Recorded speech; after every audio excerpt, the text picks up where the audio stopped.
Freemasonry and working men.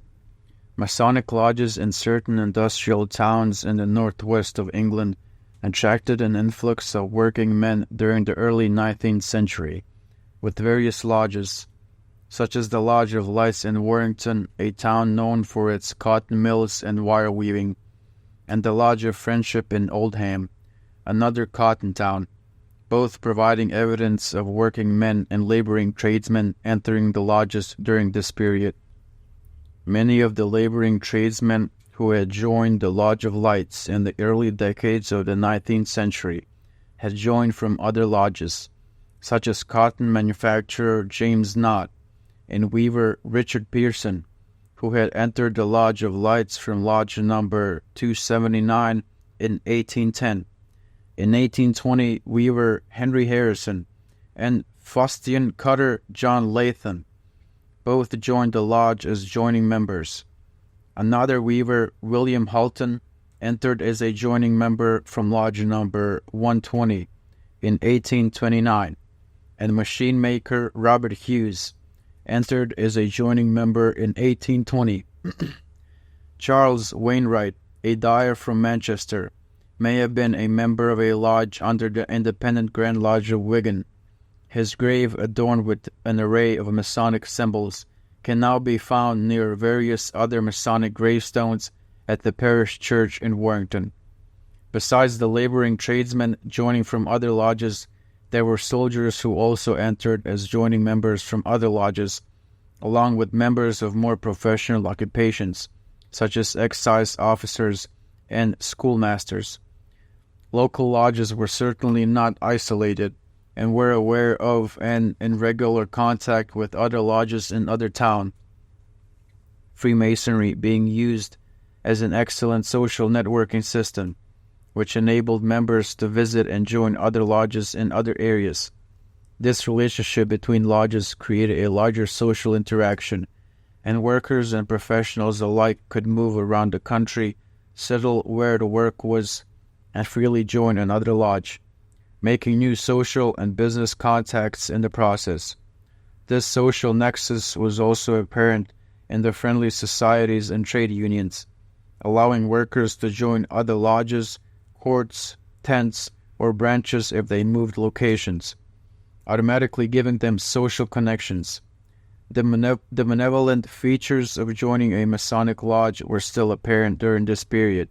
For example, the Masonic Benefit Society attracted a number of members from the Lodge of Lights in 1799, and there seems to have been a relationship between the lodge and the White Hart Benefit Society, members of which were present at the funeral of a certain Brother Johnson in 1802.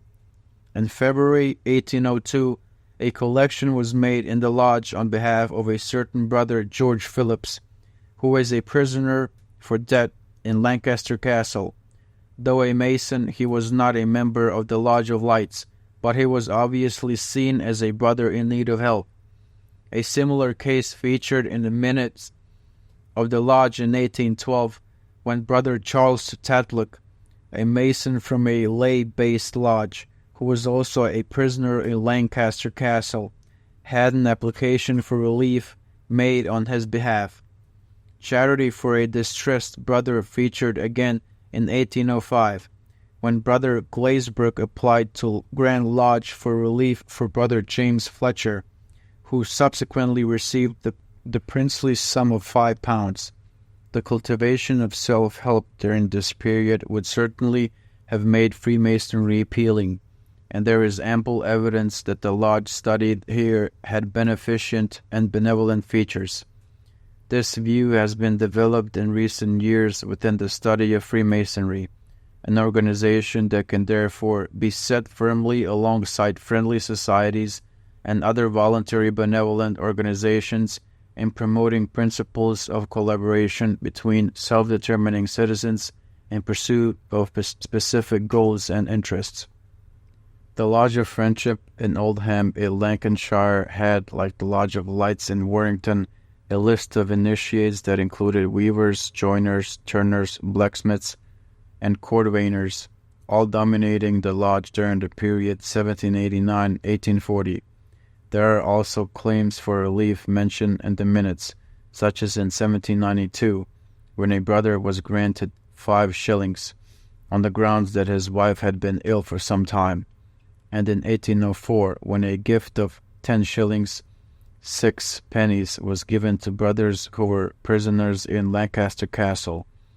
Relief of 6 shillings was also given to 3 sailors in 1810, and in 1852 a large sum of £40 was given to victims of a burst reservoir in Holmfirth, with an additional £5 given to the victims of a local boiler explosion. A coffin was purchased by the lodge for the burial of a deceased brother in 1816, and a benevolent society was started in connection with the lodge in 1828, with a sick fund being funded the following year. Other industrial towns in Cheshire also had Masonic lodges, which witnessed an influx of laboring tradesmen as members from the 1790s to the 1840s. Strong evidence for laboring tradesmen joining Freemasonry appears in a lodge in the industrial town of Nantwich, which had the rather loyal name of the King's Friends Lodge. In 1808, the minutes revealed that a number of the brethren of the lodge were of a lesser social standing, being described as artisans, having occupations such as joiner, gardener, locksmith, haymaker, cordwainer, ropemaker, skinner, and miller.